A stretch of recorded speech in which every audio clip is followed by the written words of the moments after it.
Hello, everybody, and welcome to the latest episode of Tales from the Fandom. Today, I am joined by a guest who we have crossed paths many a times, but not at the same time. We have both been guests on the podcast Zeng This, which is always an honor to be on that podcast. Much love to Justin and Ellie for their podcast. If you haven't listened to it, check it out. But on Tales from the Fandom today, I am joined by Phil Rood. Phil, how are you doing today? I am doing good, and I'll back up that endorsement for Zeng This. Check that out. We both spot that back catalog pretty regularly, so you're bound to run into us there too. Oh yeah, I was trying to count up my episode count a month or two ago, and I think I've been on their podcast at least like 7 or 8 times since they've been around, and I feel, and I've told Zenger and Ellie this whenever I record. I feel like that they're like my podcast brothers because we kind of started at the same time, and it's just been like I've been on their podcast, they've been on mine, and we just like overlap. And then you have been one of the premier Zeng This guests, and you were on my list for a long time of I'd love to get Phil on my podcast, and here we are. Yeah, I mean, we were just talking before we started here. I mean, I can't even tell you how many people we just have mutual friends where I know they've done this show, and I'm like, I gotta send something to David and see if I can get on there. And I'm so happy to finally get to do that. To sit down with you. We've talked back and forth for so long, probably at least since I started podcasting, and that's been maybe 4 years ago. How long have you had this show up and running? You guys were a little bit before that, right? Yeah, I'll be 5 years in June of 2021. So nice. We're slowly working our way, slowly working ourselves up to that 5th year mark. That's a big mark. A lot of podcasts start constantly. A lot of them do not make it to 5 years. So that's a big deal. It's definitely something. I look back at like the time of when myself and Zeng This and a number of other podcasts, like when we were all coming into like the Facebook groups together and promoting each other. And you look back now, it's like, man, like, half or more of them. Where'd everybody go? Aren't even there. In fact, you were doing, that's what it was. You were doing, the sci-fi podcast. Brokeback Mountain. Yep. Yes. That's what it was. And I remember listening to that and talking about like how much I loved Westworld and the stuff that you guys were doing back then. Yeah, that was about when I met you. Is when Carrie and I had probably just started the show, and about a year later, it was just David and I, David Luzader and I, and but yeah, I remember Carrie's been a guest on here, I think. Way back. Because that was the whole Blazing Caribou crew. There was a lot of crossover with like you and again, Zeng This. These independent podcasts kind of had a circle. We had a network that we had a bunch of shows on. And then it was just everybody that was kind of around our network in our same sphere, talking about the same kind of stuff. It's just a really good community. It is incredible community. And just to throw it out there, if you're interested in getting into podcasting, there's definitely a group on Facebook. I know I'm a member of it, which is like the Underdog podcast community. Yeah, and lots of help. So if you're ever interested, come join the group, and we got a lot of great people to come help out. That is like a super positive community about answering questions. There are like frequently asked questions documents already, answer microphone stuff so that the conversation flows a little better in that page. The admins are really good, and nobody's trolling anybody or calling questions stupid. It's all like really helpful. Oh, absolutely. So if you're interested, come check it out. But I'm going to talk to Phil now about some of the stuff that he's into. And in fact, you're into a series that it's actually, I'd almost call it like a dual series. It's one of the ones where they had a show and then they did another show, but they're all in the same universe. You are into Breaking Bad and Better Call Saul. It's true. Which one did you get into first? Were you first like a Breaking Bad person? I was, Breaking Bad from the premiere episode. My wife and I remember we were watching something on AMC that day, and it was just wall to wall promos for Breaking Bad. Coming out tonight. It's launches tonight. This show is incredible, and it got to coming on, and we were like, well, let's just leave it here and let's check this out. We knew we knew Bryan Cranston from like Malcolm in the Middle and further back on Seinfeld. We're like, here's this comedy dude, and that first episode just really blew us away and got its hook in us so early. So I've been a raving fan of that show since the very beginning. I've seen it through probably 5 or 6 times. Ooh. About every year and a half. I I talked to Austin on our podcast about why I rewatch it, because I just recently watched it again. And I go, it's kind of like my comfort food. He's like, there's like so much anxiety in that show. How is that relaxing to you? And I said, I don't like, there is something about tension in a story, maybe because I've seen it and I know how everything shakes out, and I know it's just everything falls into place so well. It's almost comforting to me. So I really just, I know the show. I love the show. I love the characters. I love the world that Vince Gilligan built. So for me, there's something very comforting about that show where I can turn it on while I'm working in the studio and just kind of have it playing in the background and keep checking in on it. And it's nice background noise for me. But I really, something about that show from the very beginning got a hook in me, and I love it. It's probably my favorite TV show that I've ever seen of all time. Okay. I remember, like, I missed the entire Breaking Bad boat. Like, I had heard about it, and I was like, okay, I keep hearing about it. And even when it got onto Netflix, it took me at least one try. I watched like the first episode and I just didn't get into it. But then the second try is like, okay, after 3 episodes, I was like, okay, now I'm in it. But there was definitely times where I'd watch it and I had to stop, and I was like, I can't do a 6 or 8 hour binge of Breaking Bad. I Right. just can't. Like, I need something to cleanse the brain that's like on the comedy spectrum of things.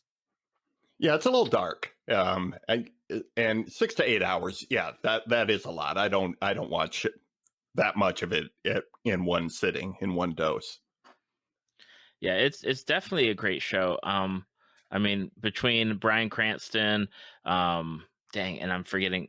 Of course, this is how I run this podcast. Is I like to talk about things and not know people's names. Aaron Paul. Aaron Paul, that's it. Yes. Is Jesse? Yeah. Yep. You got Bryan Cranston, Aaron Paul, even Bob Odenkirk, which for Saul Goodman, Jonathan Banks, Giancarlo Esposito. Like, you have so many great character actors that I feel like they finally get like their time in the sun. In fact, it's like Bob Odenkirk and Jonathan Banks. It's amazing going back and watching stuff from like early, like 90s and 2000s, and seeing them in it, and it's like, wait a minute, I know them. I remember Jonathan Banks from Beverly Hills Cop. He's the heavy. He's not the main bad guy, but like the strong arm of the bad guy. He's the guy who gets thrown through the buffet in the country club by Eddie Murphy. And he's like way younger. Before that, he played Nadia Comaneci's dad in the biopic Nadia about the Russian gymnast. Like, I remember him from these movies when I was a kid. So when he showed up on this show, I go, oh my God, this guy's still alive. I didn't know his name. I just knew him as this like character actor from the 80s. And he seemed like old and grizzled then. So to see him come back and be such a great part of Breaking Bad it was like, yeah, it was one of those things where you're like, this guy is incredible. Like he's really built a great character here. And Bob Odenkirk, of course, the comic relief character, of course, from Mm-hmm. Bob and David and Mr. Show. And but really what he's done with that over the course of Breaking Bad and especially Better Call Saul is super impressive.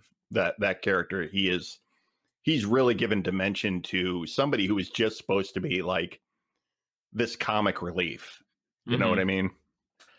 Oh yeah, it's the way that they took that character, and but I know we'll be talking probably between both of the shows, but with Better Call Saul, like I remember when they announced it, and I was like, man, they're announcing a show like in the same universe, but they're picking him. Yeah, And I was the same it, way. Yeah.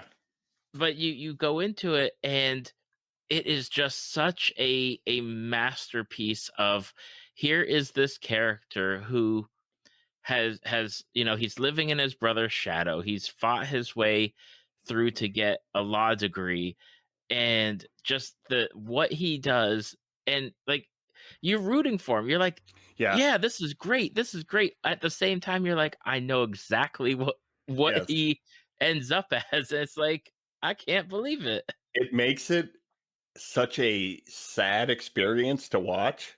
Like, even though, he's cutting corners and he's kind of sleazy, and that where he ultimately ends up. But you also know that before he ends up where he ends up, he loses all the good things in his life, like Kim. And you know what I mean? Like he's kind of working on having a respectable career, just in the law community as a whole. Mm-hmm. And he has this great girlfriend, and kind of he's very frustrated, but he has kind of a good life, and he's going to lose that and have a big fall from grace before he goes into like hiding. But so it makes it, you're just waiting for the shoe to drop the entire time you're watching that, and it makes it so compelling. You're like, is this the thing that's going to make him lose Kim? Is this the thing that's going to make him just completely give up, basically? Mm-hmm. Um, I know you have a lot of thoughts about Better Call Saul, that you had mentioned in our communication back and forth. Well, I will say, I'll preface it with this. I have not seen, I think, probably at least, if not the last season, the last two seasons of Better Call Saul. So I'm out of it for whatever reason. I don't know why I've missed out on it, but hopefully I've got to check Netflix and see if they've got them up yet, or Hulu or whoever. But and I said this before on a different podcast, because I used to go on to different podcasts and talk about like the Better Call Saul episode that I just watched, and say like what I liked about it or not liked about it. But I think, and my hot take is, I think Better Call Saul is the better show between it and Breaking Bad. I can't fault anyone for saying that, because Better Call Saul is really great. The first season is a little hit and miss for me. It took me a little while to get going on that one, just because it starts a little uneven and you're not really sure how serious it's going to take it. But once it gets over that hump, it really is Breaking Bad. It's a different show. Breaking Bad is more of like a man spiraling out of control. And this is that, but it's more of a slow burn and more of a character study of kind of like, who is this guy really? Like at his core, like, who is he? And it kind of delves in. It's got flashbacks. It's got the relationship with his brother, his relationship to like criminal activity. And not only that, it gets into like Mike's backstory Mm-hmm. and things like that, these other characters. And you get to see, like, I'm so glad they brought Mike back and put him in this show, because I think Mike is one of the great characters in this universe. And when you see like how where he comes from and how he lost his son and his relationship to his granddaughter, and and you see why everything is the way it is and why Mike is the way he is. It really fills in all the puzzle pieces of that guy. Mm-hmm. And I was going to say, with with my saying that I find Better Call Saul the better show, obviously it only exists because of Breaking Bad. Right. Like Breaking Bad laid that foundation, but I dig, like, for me, like, a lot of sometimes Breaking Bad would just be too much. Like, Right. and I would get through the episodes, but with Better Call Saul, there, like you said, there is that slow burn, that what's going to happen, like. And we'll be talking about another fandom where I always amount the episodes to like chess pieces. Like the first 3 episodes are setting the Right. Yeah. characters into where they need to be for the rest of the season. And I felt that with Better Call Saul is that there'd be a lot of like this, okay, he's doing good. He's doing good. Up, there's something, like a Yeah. little thing, a little nick right there, a little thing right there. And just the floodgates of watching those dominoes fall as the season like got to its close, and you're like, there's just another step. And then I remember when he said he said he's like Saul Goodman, and it's like, there you go. There Like, it is. Yeah. there it is. Yeah. I like that. I mean, it's a prequel series, and I like that it's not like, oh, this all happened in one turning point. It is a little step at a time where he is going from Jimmy McGill to full on Saul Goodman. And you just see the progression over time until finally he adopts the name. And I have seen, let's see, because I just watched this through as well. Netflix has through season 4. I've seen what's been released. Okay. So I've seen through season 5, which is not on Netflix yet. But yeah, it is a little more progression every season, and that it started relatively small with like the conflict with his brother. Michael McKean is so brilliant on this show, by the way. He is so freaking good as Jimmy's brother. It's so nuanced, and he's crazy, but he's also very put together until Jimmy spirals him out. And watching him perform that is so brilliant. And it's, again, everything in it is a slow burn. It's so good. The cast of that show is so good. We watched Coneheads the other day, and Michael McKean's in that, and I was Yes, like, I knew I recognized you from the moment I laid eyes on you, and I don't care, like, I there's just something where you grow attached to characters, and you also grow to hate characters, and it is not the fault of the actors, but when you see them pop up in something else, and you're like, I hate you. Yeah. you that character baggage really burns a lot of actors, I think, because you just put that baggage on them. But yeah, I mean, he's really good at playing that sort of underhanded manipulator, like that kind of skeezy guy. And he's the immigration guy in Coneheads, right? Yeah, he's like the lead immigration guy. Right. Yep. Yeah. And it's just yeah, he does that really well. I dig him, though. I dig him as an actor. I think he's brilliant. I think he's very funny when he wants to be. And yeah, he just puts that role on like a suit. So good. Now I'm seeing on the internet here, because I've got the power of the internet at my fingertips, that there's going to be a season 6 of Better Call Saul. So it's going to be the last season. I'm not sure, because of COVID, if it's filmed, Right. when it's airing. It's supposed to be sometime this year, but it looks like it's maybe it would be like a late February or March release. So we're recording on the 21st. I don't have any info on when it's going to come out. Even when yeah. I see tentative release dates for movies and TV right now, I'm just like, we'll see. Like everything is so up in the air. They're planning on shooting some things and they're like, we'll have it done by then. And then they start shooting and they have to shut it down because Hmm.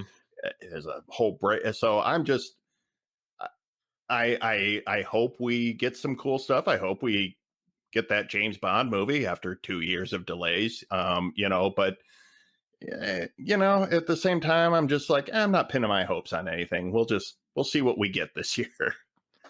Absolutely. Like my wife and I watch This Is Us on NBC, and Right. they took a break. I think there's like a week or two where they had no new episodes because they weren't able to edit the episode or get it together or do whatever they needed to do because of something related to COVID within like the post-production Yeah. area. So it's like, that's fine. Like I just want people to stay as safe as Yeah, possible while they're absolutely. doing Yeah. this. So get it when we get it, if we get it. I know that there's been a number of shows where I've been sad to see that they got canceled because of COVID and not Right. being able to do like the shows properly. And it's like, okay, it sucks, but safety. I got such a huge backlog of stuff to watch anyway that I'm just like, maybe I'll just use this time to catch up. You don't have to put stuff out like all the time. Like I'm so far behind on things, man. Oh, I've got the same thing, but then my problem is that I just want my comfort shows while I'm working. Yep. So Yeah. I binged King of the Hill for like 6 or 7 of the 12 seasons, and now I'm working my way through Babylon 5 again. Nice. Oh, King of the Hill, such a great show. It is. Now I got one last question before we switch topics for the Breaking Bad and Better Call Saul. If you were going to do another show, if they're like, okay, Phil, we need you, we're going to do a show, pick a character out of the universe and we'll focus on that character. Like who would you love to see a character focus Oh man. on? I mean, the tone shift would be wildly different, but I'd like to see like Badger and Skinny Pete in like an odd couple kind of comedy. Maybe I don't know. I mean, there are so many great characters, and a lot of them have either been handled completely in the show in Breaking Bad, or they spun off with Saul Goodman. I mean, you have the Salamancas, you have Gus Fring, you have Odenkirk, and you even see like his crew, like he gets Huel and he gets his secretary. I can't remember her name. She's so funny though. Yeah. So I mean, they really covered their bases with this prequel, and El Camino as well. You got Badger and Skinny Pete in there. So yeah, I mean, that's I guess a prequel that would follow, maybe Hank Schrader, in a DEA kind of cop show centered on the cops on the other side could be kind of compelling. But I even feel like you got a lot of Hank's story throughout that too. So I'm not really sure. That's a really interesting question. Okay. Yeah, I was looking at like the different casts. I was like, man, they have delved a lot into a number of the different characters. And I was thinking back to with Better Call Saul with Hector Salamanca, and you're getting like Hector at his best, and then you just think about where he was in Breaking Bad and just the difference of the two Hectors essentially. Yeah. Yeah, you only saw him as like a weak old man, except in a couple flashbacks in Breaking Bad. But to see him at his like most powerful is really, it's almost jarring because you're just not used to seeing him like that. So it's pretty wild. It is indeed. We're going to talk about now another fandom, which I subtly hinted at it while we were talking about Breaking Bad and Better Call Saul. And it's probably the fandom in the past, since I've been doing this podcast, the show had been around, and I will say it's probably one of the most divisive fandoms. It is one of the ones that brought people that weren't even into fantasy into the show, and then subsequently, like, just the again, wherever you fall on your opinion, like, this fandom was hot and now it's not, but it's got like an ember burning, and we're going to talk about Game of Thrones. I'm gonna blow on that ember of the fire and try to keep it alive. Well, they certainly got some stuff lined up in the future, so we'll see how that goes. But again, with Game of Thrones, were you someone that had like read the books beforehand, or were you someone who heard about the show and just like got into the show? I didn't even know the books were a thing until that show broke really big, and then you go into like Barnes and Noble, and they had the giant book display. Yes. And I'm like, oh, I guess this is a thing. And then Christy and I didn't really watch the show until it was in its probably third season. Okay. And I think it had to be when we first got the HBO. Oh, maybe we had HBO for something else. I don't remember how we started watching it, but we were able to basically binge it. Mm-hmm. And it was one of those things where we were shotgunning through it like all weekend. It would just be Game of Thrones time. And then we got caught up and had to slow down to the pace of the show. And it almost drove us insane. But it gave us time to finally learn everybody's name and figure out the relations to everybody. So no, I'm not even I like fantasy as a concept. I'm one of those people who thinks it is so rarely done well on film. Like a lot of 80s fantasy just didn't click for me. Okay. But I love the Lord of the Rings movies. I read fantasy on occasion. It's not my go-to, but I love like sword and sorcery, like Conan, stuff like that. Mm-hmm. So it's not like my go-to genre, but we really got into Game of Thrones, and it was I think we got in at the perfect point of the show where it was really peaking and everything was great, and there were still books to draw from. Mm-hmm. Definitely. Yeah, that's definitely a point of contention. Yeah. With the fandom is like once you hit the point where there's no more books to draw from, and it's like, oh gosh, like now we're in They were uncharted territory here. Yeah, and it's man, I don't it's so easy to complain about how that show ended. I didn't hate the last season of it, but it just got so pedestrian. You know what I mean? Like, I've been sort of casually. I went back and I watched the first season recently, and I'm just kind of meandering through, kind of checking in with it and looking at those first season. And it's like the first season. I don't know when the last time you watched the first season, David, but just watch the pilot sometime. It is so quaint to go back and look at it. It is so small. Everything, like the costumes are great. The set design is great, but like the sets are small. Like Winterfell is a small set in the first season.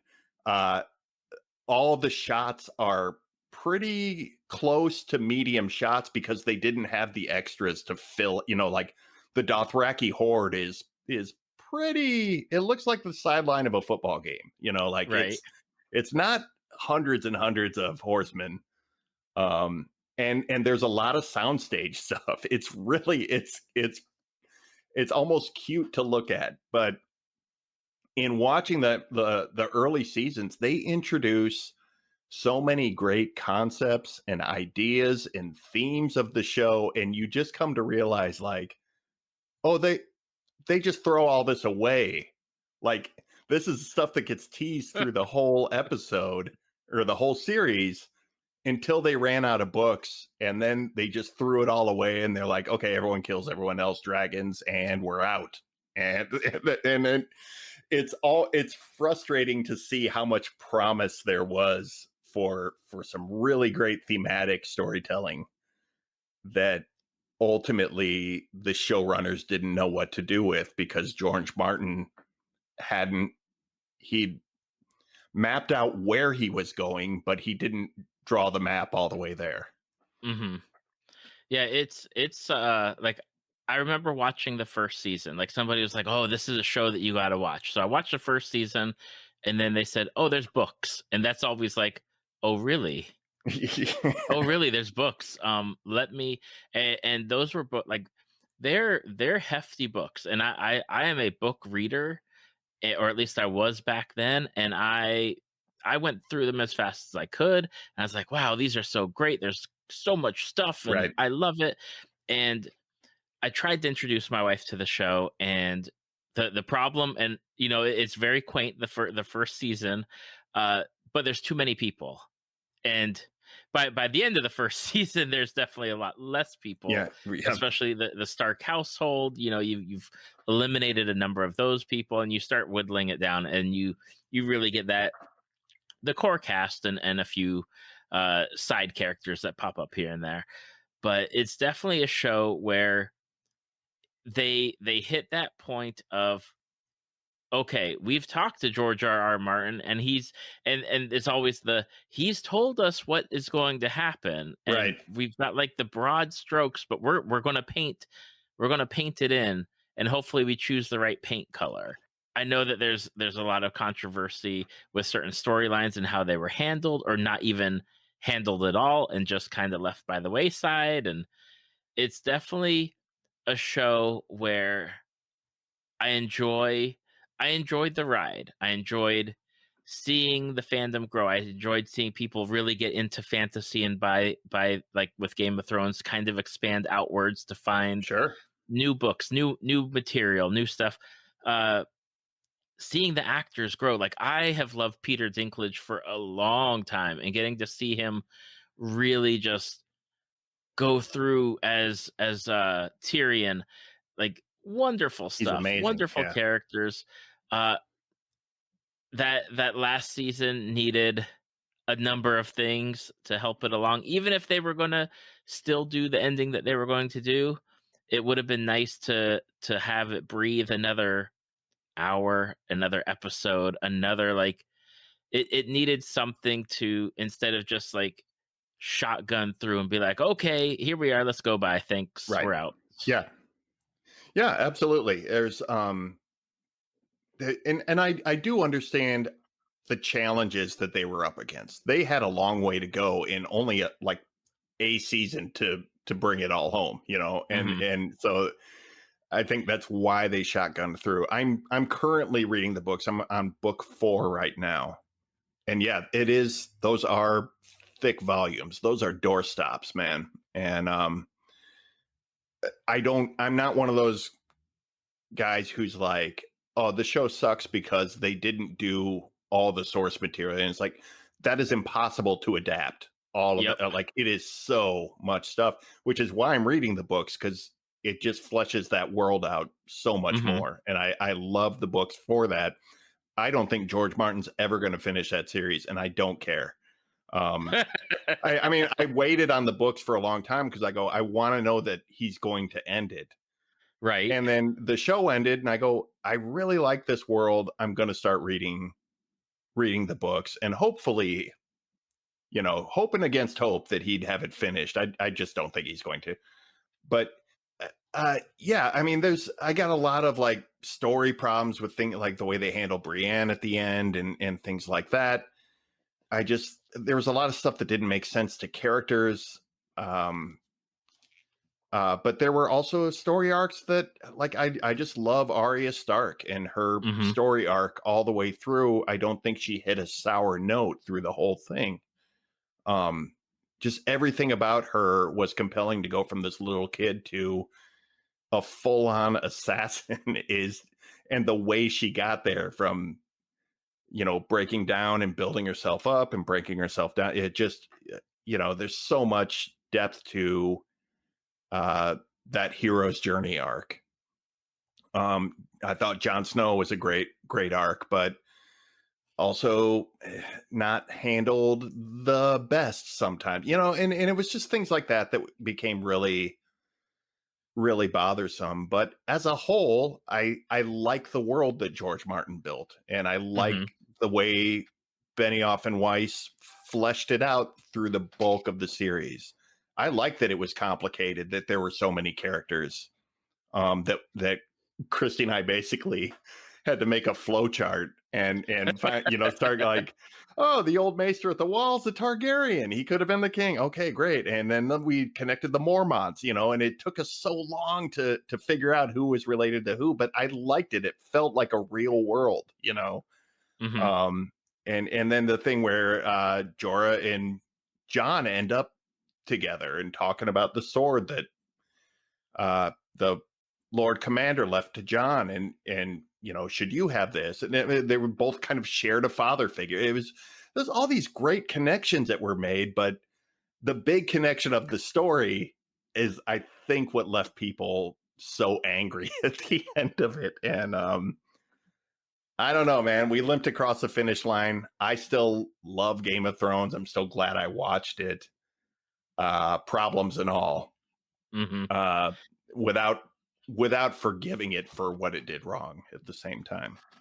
Absolutely. And I know I've had a number of guests on here where they've fallen on either side of the spectrum, to where like certain guests are like, I'm never going to watch Game of Thrones again, regardless of what they come out with, because now there's at least one show in the works, with the second one being talked about.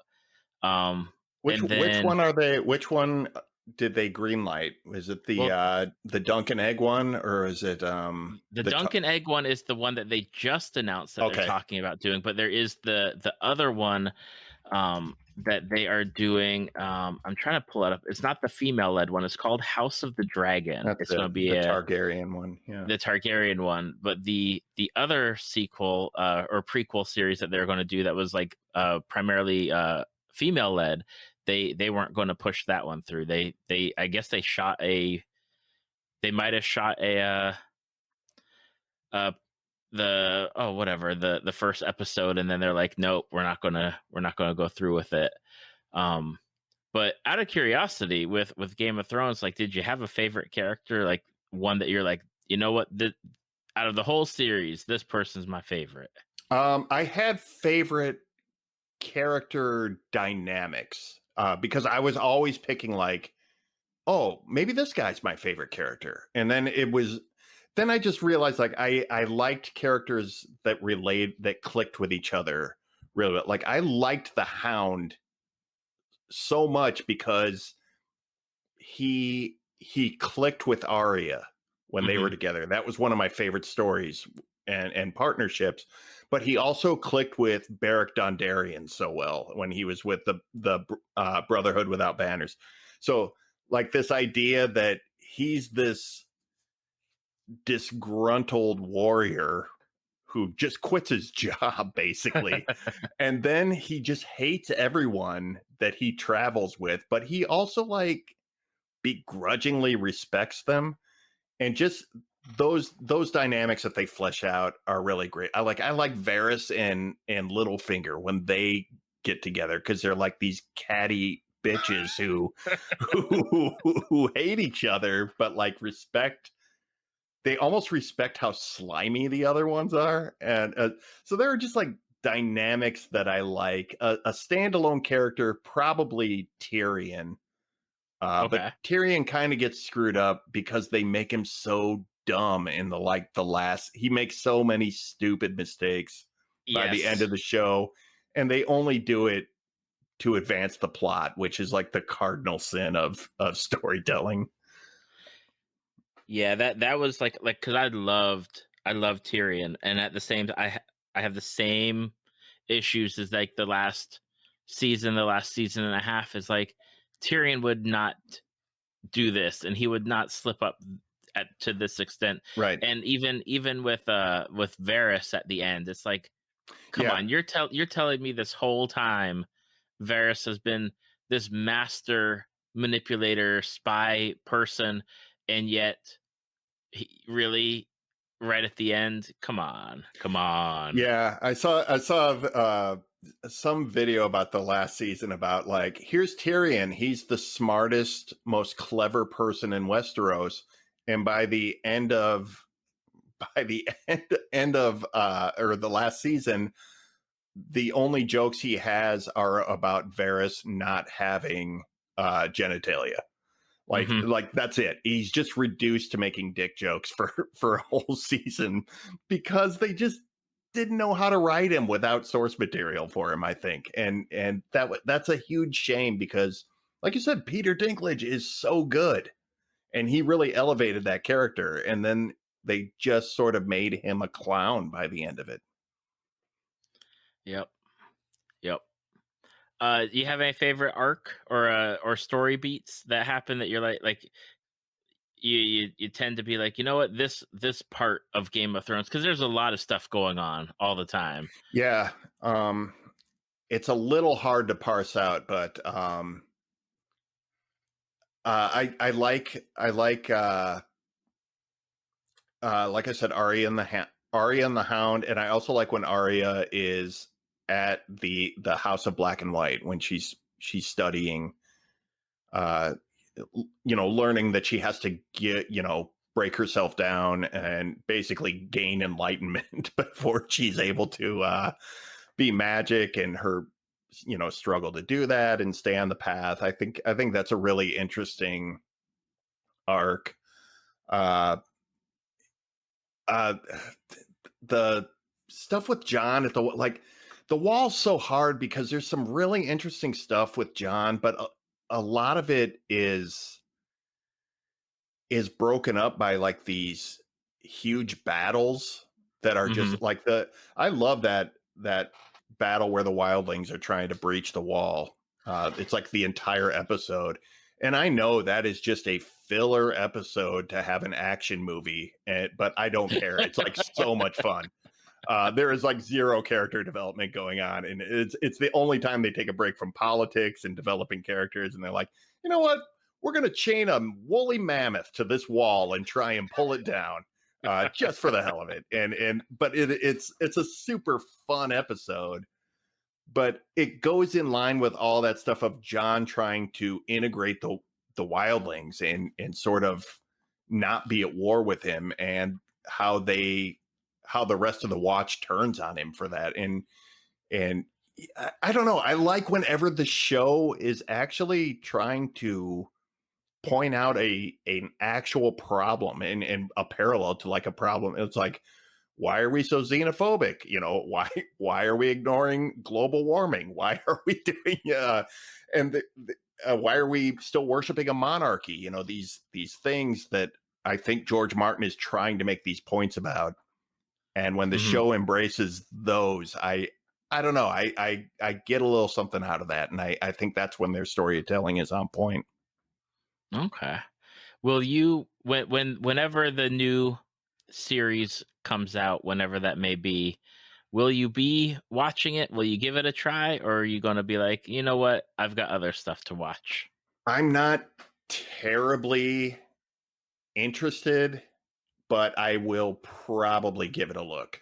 And it will totally depend on the amount of spare time I have as well. You know what I mean? You got kids, you have a job, you know how it is. You don't always have time to drop everything and add a new show to your watch list, but I'm sure I will eventually give it a look, Hmm. um, just out of curiosity. But seeing as how they handled the end of this with no source material, I'm not, I can't say I have a whole lot of faith. I know there are George Martin books about the Targaryens, but I don't know if it's pulling directly from that. Yeah, it's definitely like, and I can't fault writers because I know it's got to be a process, and especially with you've been writing for so long, and you've taken whatever breaks you took, and did whatever side projects you wanted to do, but to see like I almost like the show's over, and I know he came out and said just because the show ended this way doesn't mean it's the way it is in the books. Right. But dang, if that wouldn't be like some kind of influence overall. Yeah, I mean, it's got to be hard to separate it either way. I mean, he's got to have seen the end of the show, and that's got to influence how he ends the books in one way or another. It's in his head, and I don't know. It's hard to parse out how they're going to do it. I wouldn't envy a single person in that writer's room on that new show trying to figure out how to do this in a way that won't get them, hung by a Twitter lynch mob. You know how, I mean, I'll just say I like what you do here, David, because it's positive fandom talk. Yeah. So much of fandoms on the internet is so almost militantly negative that, I mean, I'm a dyed in the wool Star Wars fan, and I don't engage with any Star Wars talk online because it's the worst, like people like line up to complain about things. So, I mean, I don't envy anybody who goes to work on any big franchise, any big property that has a big fandom, because there's no winning. And I think a lot of these writers have got to feel up against the wall, no source material to pull from, to speak of, and trying to flesh out something that fits into the existing world and is entertaining on its own. I mean, that's tough. I will say, speaking on the matter of fandom, there have been times where I've been like, dang, if I hadn't been doing this for 5 years, I'd consider like a name change at times, because even the word fandom is not like it's not something, because like you said, there was Star Wars stuff. I stumbled across some of it, I think about a year ago, and I was like, no, just Right. it's not going to happen on this show. If your opinion is X, that's your opinion. I'm good with it is your opinion. However, some of the opinions that are out there will never be on this show, because it crosses that line. Like there is clearly an acceptable line, and a line that goes, you've stepped beyond what is acceptable for a person to discuss in the way that you discuss it. Yeah, there's a lot of misdirected anger, I'll say. And I think there's a lot of people who just have skewed worldviews anyway, and they just apply them to this movie they like, and turn it into bullying. They turn it into hate speech. We've seen it all kind of boil over, and it is gross. And I mean, it's your show. You draw the lines that you want to. I don't think anyone can blame you for that, man. Like, don't bring your garbage into my pool That's right. and pollute that. So it's tough. Just that word kind of carries a little bit of baggage now. Yep. But we're going to talk about something else, which I don't think has any baggage. And I have a funny story about the topic, which is Usagi Yojimbo. I remember being a kid of the 80s and seeing this funky rabbit show up on my Teenage Mutant Ninja Turtles for a couple episodes. And I was like, okay, that's cool. Samurai Rabbit, okay, TV show. I make a friend with a guest that's been on a number of times. His name's Brady. He has this huge comic book collection, and part of that comic book collection is Usagi Yojimbo comics, and my mind was blown. And I was like, what even? No, he's a Ninja Turtle character. Like he's on the Ninja Turtles, and I was opened up to this world of a samurai rabbit, and it is it is not the strangest thing that I've ever read, because I have read many a strange thing, but to come from that like small limited worldview of Ninja Turtle character to long running comic book series. Yeah. And I have to ask, like, how did you get into Usagi Yojimbo? Because it's not one of those mainstream comics. I honestly, I don't even remember. I think it was when I was getting back into comic books in the early 2000s. I think I probably just ran across issues or a collection somewhere at my local comic store and picked it up and checked it out. It was, Ninja Turtles was not my gateway to Usagi. But it's one of those things that you get to I mean, you say it's not the weirdest thing ever.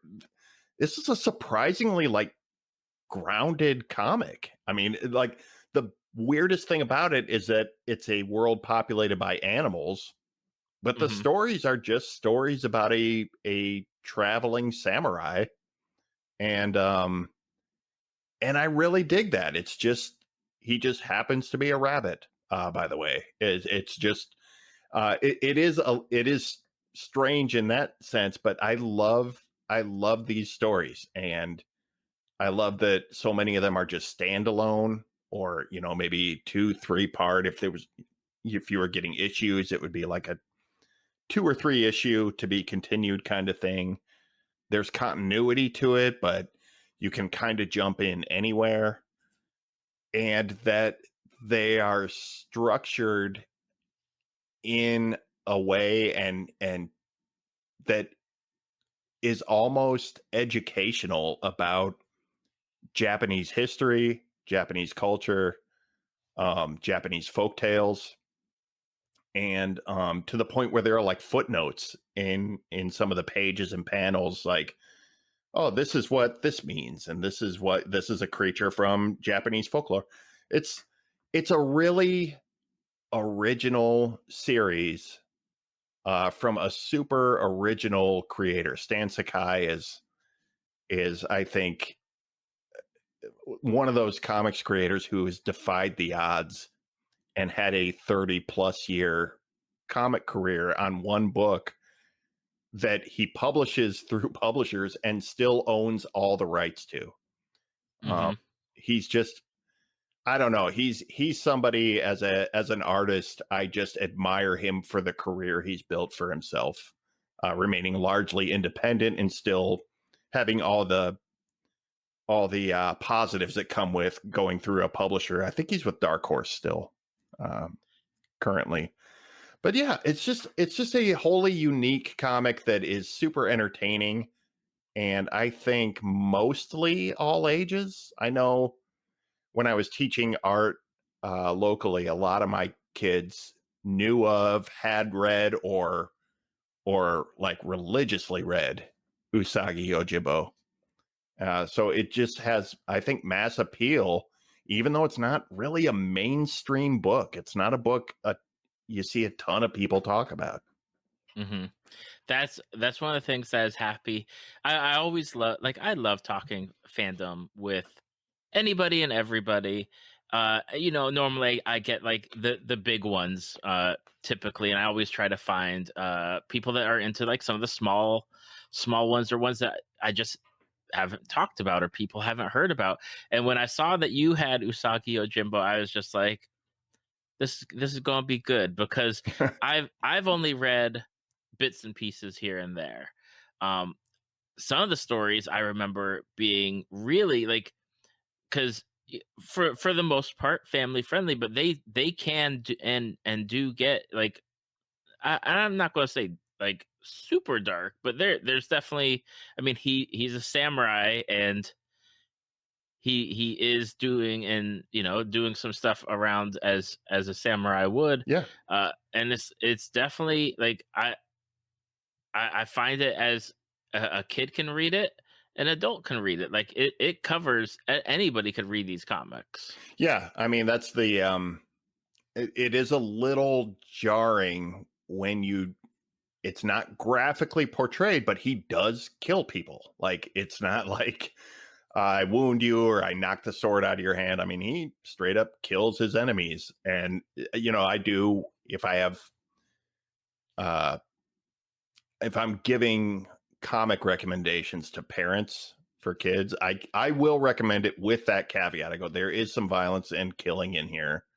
Hmm. Uh, I suggest you preview it and see if it's appropriate for your kid. But for the most part, I think it is a pretty all ages comic. And like I said, with that educational element to it, it's not a educational book.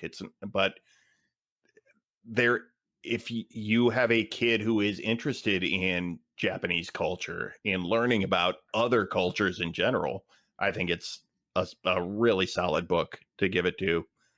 Not just for like definitions and the folklore aspect. There's, I mean, it's American style cartooning. It's not like manga style, but Hmm. there's a lot of elements to like classical Asian artwork, just in like layout. Like there's big landscapes drawn. There's a lot of detail drawn into this book. These things that at first look like simple drawings, there's like so much detail. He puts so much detail just in ink. It's a straight up black and white book. And he manages to get so much detail in there. He'll draw a big wide shot with the focus. The characters they're focused on are relatively small in the frame and almost get lost in it. And that's a straight up Asian thing to do in like classical Asian art. So I think he brings a lot of that culture to this book, and it's really cool to see.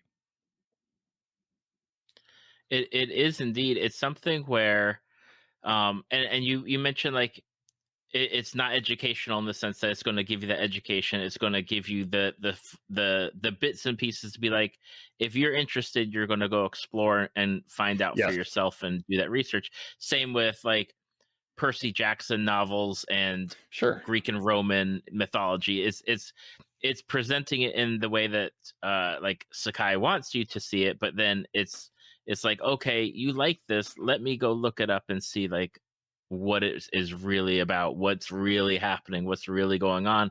And I love that kind of education because you can take it or leave it.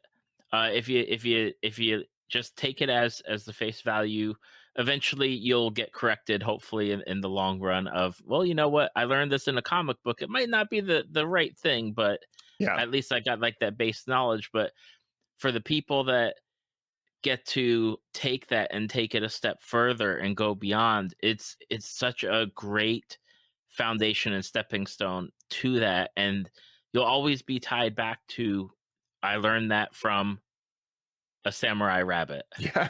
Yeah. I mean, as wild as that is to think about, I mean, you all get your foundation somewhere. And that's as good a place as any for a jumping off point is. I mean, there's I mean, samurai stuff is it's cool. I've been watching Austin and I watched a samurai movie, watched A Hidden Fortress for the podcast. Yes. Um and I've been watching some samurai movies over the last couple of years, and it's one of those things where, as someone who draws comics on occasion, I go, it'd be really cool to draw a samurai story, but I sound like an infomercial now. But I'm a middle-aged white guy. What could I do? No, but it makes you understand like why Americans take these samurai stories and they go, I don't know enough about this culture to do it justice. I'm going to make a Western out of this. That way we're Yes. telling kind of the same story with the same type of character in a culture and a setting that we understand and we can get our heads around. And I love those two genres linking together because it just, I don't know. I think they complement each other really well when you watch something like the movie Yojimbo and then Mhm. you watch Fistful of Dollars and you go, oh my God, this is the same movie, but different, told through two different lenses. And I love them both a little bit more for that. And this comic, I think, does a lot of that same thing. It's a wandering warrior, and we've seen this through westerns. We've seen it through post-apocalyptic stuff like Mad Max, and just you kind of go, everything's a little bit better when you see the source of all this stuff, or another version of this stuff, whether it be a guy stealing a truck full of gasoline through this post-apocalyptic wasteland, or a rabbit with a sword tucked in his belt. It's all good, and I don't know, it just raises the bar on the whole thing. It's absolutely something else. And if you're listening to Phil and I talk about this comic and you haven't checked it out, uh, either even go support your local comic book shop if they have it. Otherwise, maybe go check a library, or resort to ordering it online. Uh, give Usagi Yojimbo a chance, because you won't regret it. And then I do have to say, like, I was Googling earlier about Usagi Yojimbo, and they're doing a Netflix animated Yes, they are. series. I think it's like set in the future with his daughter or granddaughter as the like the main character, but I haven't heard any release date information. But I think they announced it last year, so maybe like in 2022 or 2023 we'll eventually get it. Yeah, I follow Sakai on Twitter, and it's one of those things where every 6 months or so he'll drop like just a screenshot of Netflix, and he's like, "Oh, it's happening," and it gets everyone all stirred up. And then like we said earlier about like COVID, it things keep getting pushed back, and everything's up in the air. But yeah, again, I hope that Netflix series brings a bigger audience to the comic. I'm definitely going to check it out, and I hope it's good. I'm a little thrown off by the idea that it's in the future, but I got to give it a chance, and I got to support it just because this comic is so great. And I want to echo what you said about, like, check out your local comic store. And most comic stores will order anything you want. Yes. If they don't have it on their shelf. I have this in a couple of these big phone book, like omnibus editions. And they're great because, it's several hundred pages, and you can just leave it on the coffee table and flip it open, read a couple stories, and, come back to it. And it's a great book to have around. So yeah, please support your local comic store and support Sakai if you're interested in this, and order this book. It's great. Absolutely. Now, Phil, normally at the end of the episode, like we take time and we talk about like projects, and like you've been talking about a podcast that you do, and you also do art. And I'd love to know more, because I've seen your art here and there from what you post, and then what I've seen people like have had commissions of your work done. I know that you got the podcast out there, so tell me everything. Everything. All right, let's clear another hour. I'm just joking. I'm not that interesting.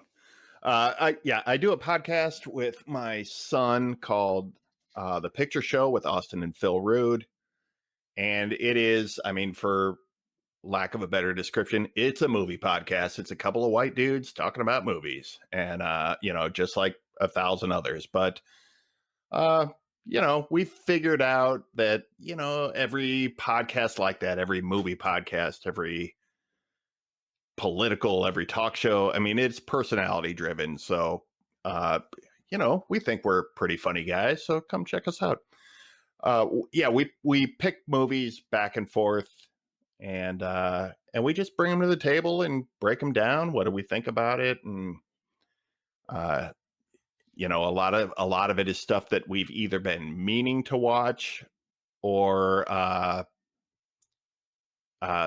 something like The Hidden Fortress was something that, like, I knew was a big influence on Star Wars, but I had never seen it, and I was like, I kind of owe it to myself to see this movie. Let's talk about it here. And so we just do that, and a lot of it just grew out of Austin. I have 3 sons, and Austin was my son who not only watched movies with me, but really enjoyed analyzing and getting, I'll just say it, getting real nerdy about it, and Hmm.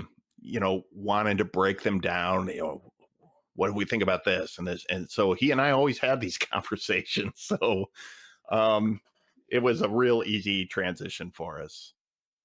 And to bring the artwork into that, I do post these episodes on YouTube, and I have them playing over a video of me drawing something inspired from that episode, from that movie that we watched. So let's see, I'm just getting ready to post. We talked about Eighth Grade. Our episode about the Bo Burnham movie Eighth Grade is coming out tomorrow, and I drew a picture of the girl from Eighth Grade walking through the hall, looking at her phone, feeling alone. And so it's something like that. But you get to see me draw that image and listen to the episode at the same time if you prefer to consume a podcast through YouTube. Hmm. That's just a way to do it. And it keeps me drawing. It gives me an assignment every week, which is, I don't know about you, that's very helpful to have a parameter to work with.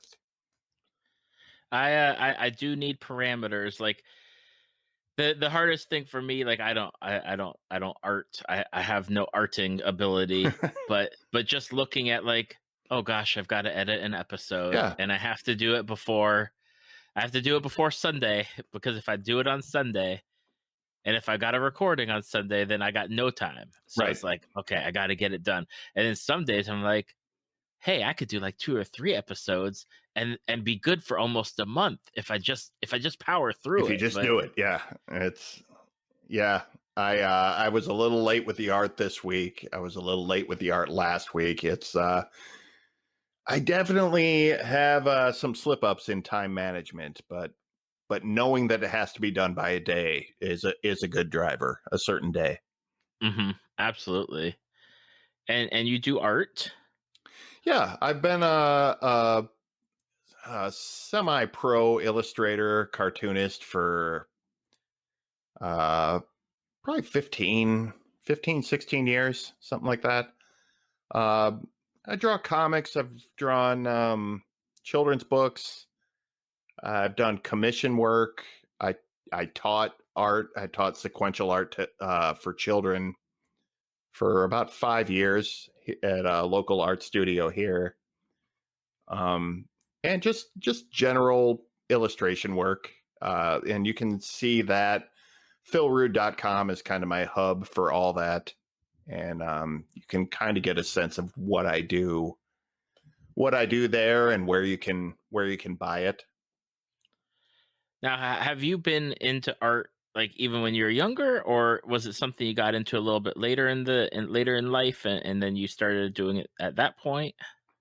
Yeah, it was one of those things where I drew a lot when I was a kid. I enjoyed art. And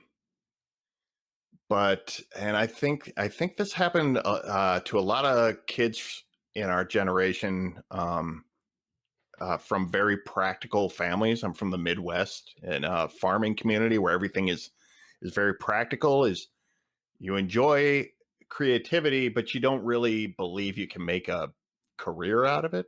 Yep. And so you don't really pursue it very seriously. And I know I went to high school with kids who had a little more foresight than that, had a little more enlightenment, and did pursue art and creative things. And but yeah, I did a lot of that in high school, and then I got away from it. I went in the military and got sidetracked with some things through my 20s, and then I went to college in my late 20s, early 30s, Hmm. and studied graphic design, and kind of fell back into like traditional drawing and illustration at that point. And that kind that kind of kicked it back up again. I got my degree, and just in time for the crash of '08 to happen, and all the Right. jobs to go away.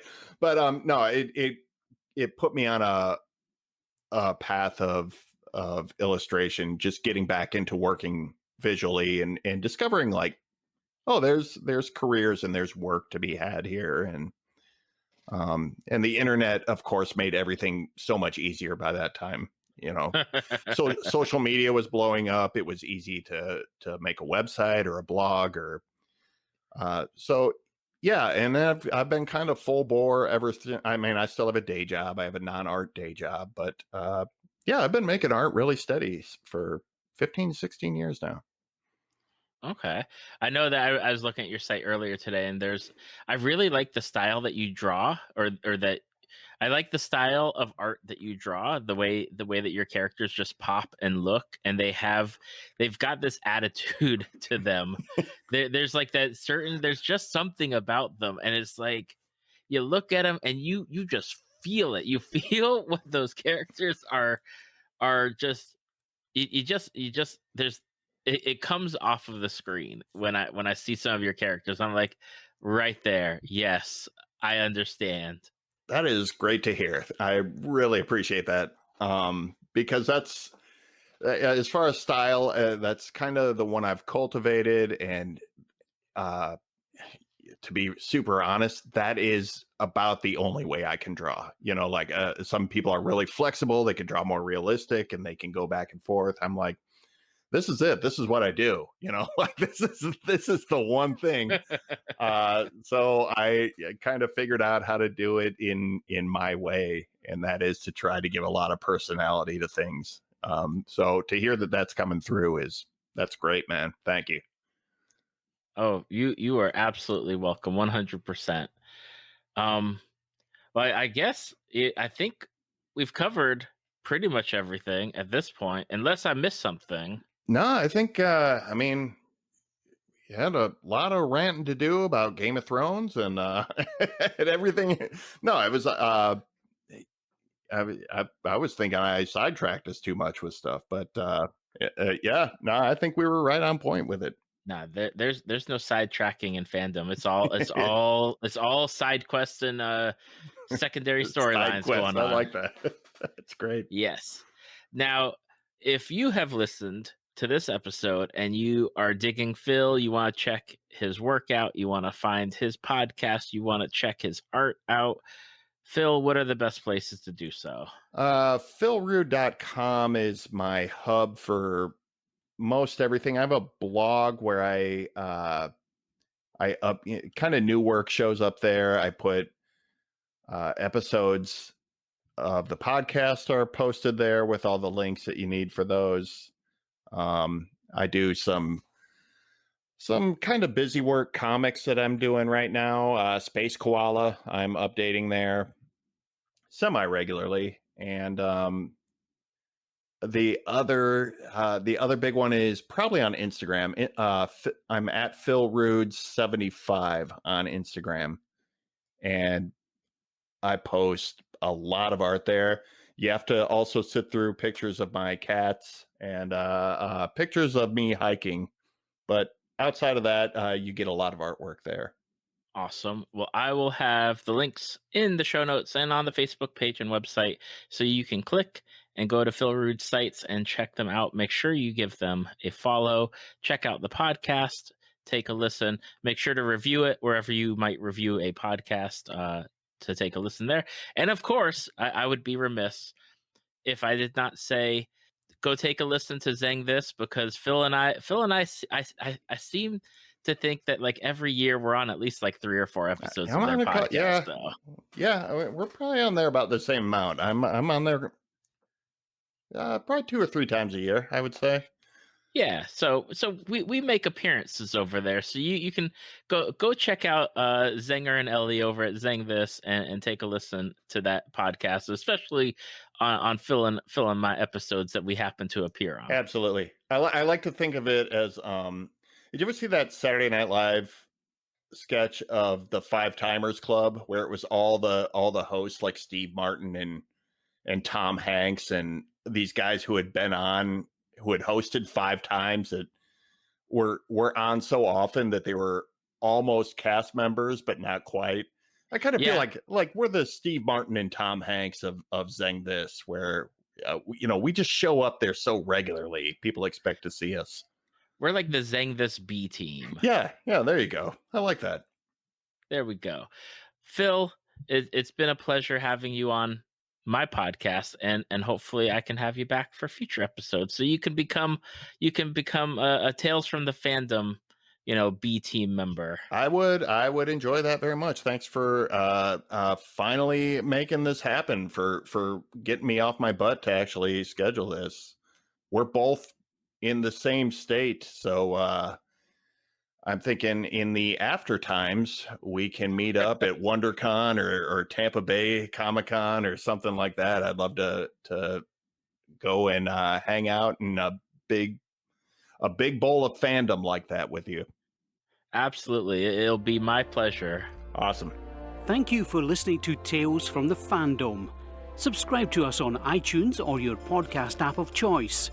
Follow us on Facebook at www.facebook.com/talesfromthefandom to see photos, links, leave feedback, and check out upcoming guests. If you'd like to be a guest, email David at talesfromthefandom@gmail.com.